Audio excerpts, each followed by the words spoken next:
У 2,5 рази такої величини сягне Івано-Франківська територіальна громада після об'єднання із довколишніми населеними пунктами. В мерії заявляють, Івано-Франківськ стане центром для 16 тергромад. 6 громад війшли в нашу об'єднану територіальну громаду.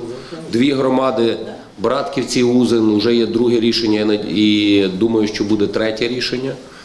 Чукалівка, Драгомирчани, наші 5 приміських сіл і село Тисменичани, як останнє село, яке фактично війде в нашу об'єднану територіальну громаду міста Івано-Франківська. Наступний крок – опрацювати стратегію соціально-економічної спроможності новоствореної об'єднаної територіальної громади, тобто перспективний план на десятиліття. Із врахуванням потреб населення його чисельність також суттєво збільшиться. А із врахуванням сіл, які увійшли до Івано-Франківської об'єднаної територіальної громади, чисельність нашої громади буде становить 273 тисячі.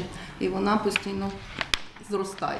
Як відомо, у 2020-му набуває чинності закон про адміністративно-територіальний устрій. Відтак має завершитися процес об'єднання громад в Україні. У мерії сподіваються, уже восени усі учасники новоствореної Івано-Франківської ОТГ зможуть взяти участь у місцевих виборах. Ірина Каленчук, Ярослав Лелет. Новини на вежі.